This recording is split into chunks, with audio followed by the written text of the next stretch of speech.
அனைவருக்கும் வணக்கம்.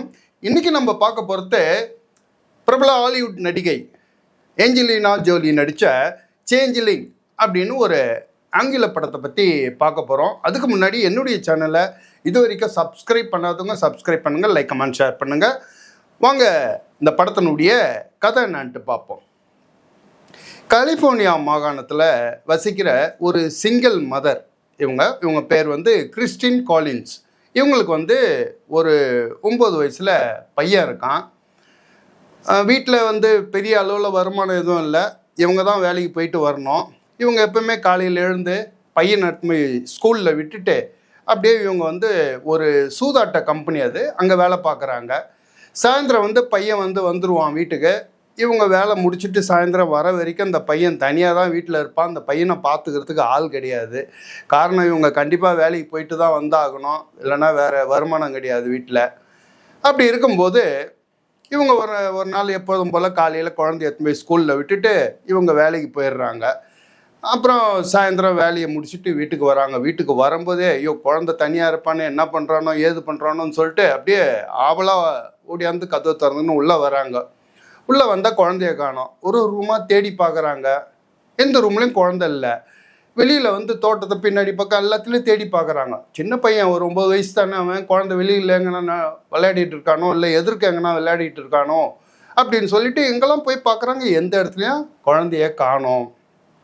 பக்கத்து வீட்டில் போய் கேட்குறாங்க, இல்லை நாங்கள் யாரும் பார்க்கலாமான்னு. எதிர் வீட்டில் எங்கேயும் காணோம். உடனே போலீஸுக்கு ஃபோன் பண்ணுறாங்க.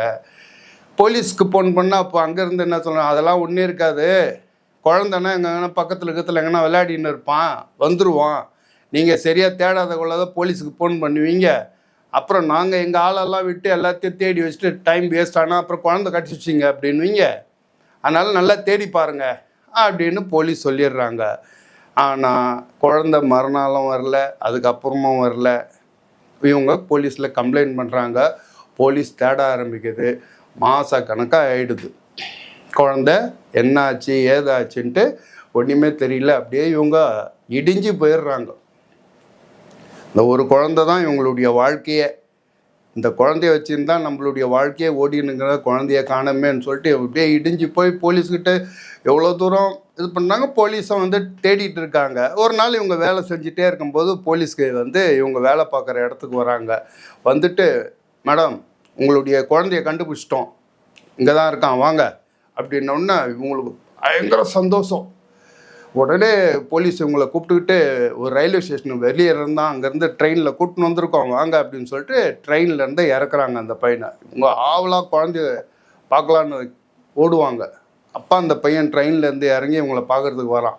பார்த்த உடனே அப்படியே இவங்க திடுக்கிட்டு போய் அப்படியே பேக் வந்துடுவாங்க. அப்போ போலீஸ்கிட்ட சொல்லுவாங்க, சார் இது ஏன் குழந்தை கிடையாது சார், இது ஏன் குழந்தை இல்லைன்னு. உடனே அந்த கேப்டன் என்னது உன் குழந்தை இல்லையா, போலீஸ் நீ குழந்தை காணான்ட்டு சொன்ன, குழந்தைய கண்டுபிடிச்சி கொடுத்துருக்கோம், நீ சொன்ன பேர் வால்டர் என்ற உன் பையன் பேர் தான் அந்த குழந்தைக்கு, நம்ம உன்னை பார்த்த உடனே அம்மான்றோம், அதே மம்மி தானடா அப்படின்னு அந்த பையன் அம்மான்னு கட்டி பிடிக்கிறான். இதோ கரெக்டாக வரானே. அப்புறம் குழந்தை உண்டு இல்லைன்ற, சரி கூட்டுன்னு போவோம், ஃபுல்லாக பத்திரிக்காரெலாம் இருக்காங்க, எல்லாரும் குழந்தையும் அம்மா ஒன்றா சேர்ந்துட்டாங்க, எல்லாம் பார்த்துங்க, அப்படி கூட்டுன்னு போங்கம்மா, உன் குழந்தை தான், நீ ஏதோ ஒரு தடுமாற்றத்தில் இருக்க, 6-7 மாதம் ஆயிடுச்சு இல்லை குழந்தைய பார்த்த, இப்போ திடீர்னு பார்க்க உனக்கு ஒரு மாதிரி ஒரு காணல் நீர் மாதிரி தெரியுது உனக்கு, உன் குழந்தை தான் கூட்டுன்னு போ அப்படின்னு. சார் என் குழந்தை இல்லை சார் அப்படின்ட்டு அங்கே ஒன்றும் பண்ண முடியல. இந்த பையனை வீட்டுக்கு கூட்டின்னு வந்துடுறாங்க. ஏற்கனவே இன்னைக்கு இவனுடைய பையனை நிற்க வச்சு உயரம்லாம் அளப்பாங்க வீட்டில். அதே மாதிரி இந்த பையனை அளக்கும் போது பார்த்தீங்கன்னா 3 இன்ச்சு இந்த பையன் கம்மியாக இருப்பான். அது ஒரு டவுட்டு. இந்த பையன் இல்லைன்னு இவங்களுக்கு நல்லா தெரியும், ஆனால் போலீஸ் ஒத்துக்க மாட்டேங்குது. அப்புறம் குளிக்க வைக்கும்போது பார்த்தா அந்த பையனுக்கு சுன்னத் பண்ணியிருக்குது. அதுவும் இவங்களுக்கு நல்லா தெரியும், அதெல்லாம் கிடையாது. ஸோ இவங்க என்ன பண்ணுறாங்க, போலீஸ்கிட்ட மறுபடியும் போராடுறாங்க, இந்த குழந்தை இல்லை சார் இல்லை அப்படின்ட்டு. ஆனால் போலீஸு கடைசி வரைக்கும் ஒத்துக்கவே மாட்டாங்க. அதுக்கப்புறம் இந்த குழந்தை யாருது தான், இவங்களுடைய குழந்தை கிடைச்சானா இல்லையா அப்படின்றது தான் இந்த படத்தினுடைய கதை. இந்த படத்தினுடைய கதை 1928 கலிஃபோர்னியாவில் உண்மையிலேயே நடந்த நிஜமான கதை. இந்த சின்ன சின்ன பசங்களெல்லாம் கடத்திட்டு போயிட்டு கொலை பண்ணுற ஒரு சீரியல் கில்லர். அதனால் எங்கேயுமே இந்த குழந்தைங்க வந்து திடீர்னு காணாத போது போலீஸ் கண்டுபிடிக்கிறேன்றாங்களோ இது வரைக்கும் ஒன்றுத்துமே கண்டுபிடிக்க முடியல. அப்படியாப்பட்ட சூழ்நிலை. 2வது போலீஸ் வந்து அந்த 1928 காலகட்டத்தில் ரொம்ப கொடூரமாக நடந்துக்கிறாங்க. ஆம்பளைங்களை வந்து ஏதாவது ஒரு சின்ன தப்பு பண்ணானா, திருடினானா, கொலை பண்ணானா உடனே ஜெயில் தண்டனை அதெல்லாம் கிடையாது. மொத்தமாக கூட்டிட்டு போய் ஒரு சந்தில் இழுக்க வச்சு ஷூட் பண்ணிடுறானுங்க. அவ்வளோ மோசமான அராஜகம் நடக்குது. அதேமாரி லேடிஸுங்க எதனா வந்து தப்பு பண்ணாங்களா உடனே பைத்தியக்கார ஆஸ்பத்திரியில் வந்து தூக்கி போய் அட்மிட் பண்ணிடுது. அப்படியாப்பட்ட காலகட்டத்தில் மோசமான சூழ்நிலை அந்த போலீஸை எதிர்த்துக்கிட்டு இந்த சிங்கிள் மதராக இந்த கிறிஸ்டியன் காலின் வந்து எவ்வளோ கஷ்டப்பட்டு போராடுறாங்க அப்படின்ற அந்த கேரக்டரில் வந்து ஏஞ்சலினா ஜோலி நடிச்சிருக்காங்க. ரொம்ப அற்புதமான நடிப்பு. குழந்தை வந்து கிடச்சிச்சின்னு போலீஸ் வந்து சொன்ன உடனே அப்படியே சந்தோஷத்தில் அழகிற சீனு. அதேமாரி அந்த ரயில்வே ஸ்டேஷனில் அந்த குழந்தைய பார்த்தோன்னா, ஐயோ சார் இது என் குழந்தை இல்லை சார் அப்படின்னு திடுக்கிட்டு பின்வாங்கும்போது அந்த அதிர்ச்சியை காட்டுறது. படம் முழுக்க இந்த ஒரே ஒரு கேரக்டரை தான், அவங்களுடைய கேரக்டர் தான் படம் முழுக்க ஒரு முதுகெலும்பாக இந்த படத்தை தூக்கி நிறுத்தி இருக்குது. அதை உணர்ந்து ஒவ்வொரு காட்சியிலையும் பிரமாதமாக ஏஞ்சலினா நடிச்சிருக்காங்க. அதுக்கு அடுத்தது 2வதாக சொல்லணும்னா இந்த படத்தினுடைய ஆர்ட் டைரக்ஷன்.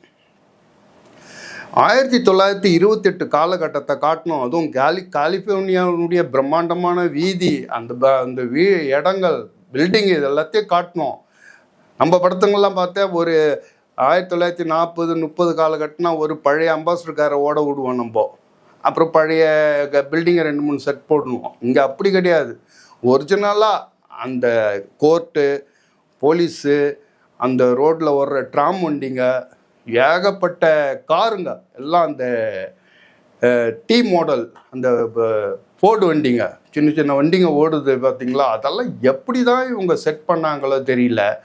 அப்புறம் இந்த ட்ரெயின், ட்ராம் வண்டிங்க ஓடுறது, அந்த ஆர்டிஸ்டுங்க, ஏகப்பட்ட நடிகர்கள், அந்த நடிகர்களுக்கு வந்து ட்ரெஸ்ஸை எப்படி தான் கொடுத்தாங்களோ தெரியல. அந்த அப்படியாப்பட்ட பக்காவான மேக்கப் அத்தனை பேருக்கும்.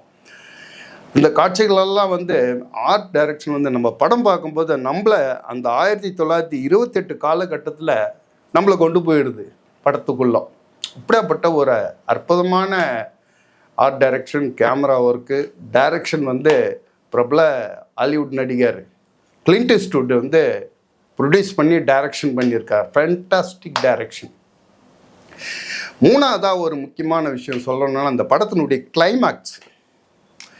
இந்த சிங்கிள் மதர் வந்து போலீஸ்கிட்ட போராடி என் குழந்தை இருக்குது எப்படியாவது கண்டுபிடிங்க, நீங்கள் கொடுத்த குழந்தை என் குழந்தை கிடையாதுன்னு போராடி ஒரு பக்கம் போலீஸ் மாடி என்ன பண்ணுது, இவங்க போராடுற தப்ப பொறுக்க முடியாமல் தேட ஆரம்பிக்கும் போது இந்த கடைசி நேரத்தில் குழந்தை இருக்குதா இல்லை கொலை செய்யப்பட்டதா, குழந்தையும் அம்மாவும் ஒன்றா சேருவாங்களா அப்படின்ற கிளைமேக்ஸுக்கு நம்மளை கொண்டு போகிற அந்த கிளைமேக்ஸ் சீன்லாம் வந்து ஃபேண்டாஸ்டிக்காக டைரக்ஷன் பண்ணியிருக்கார். நமக்கு ஒரு பதபதிப்பை உண்டாக்கிடுறார். என்ன நடக்குமோ, இந்த குழந்தை சேர்ந்துருமோ இல்லை குழந்தை கிடைக்குமோ அப்படின்னு சொல்லிட்டு கடைசியில் கிளைமேக்ஸில் யாரும் எதிர்பார்க்காத ஒரு அற்புதமான கிளைமேக்ஸை வச்சுருக்கார் படத்தினுடைய டைரக்டர் கிளின்ட் ஈஸ்ட்வுட்.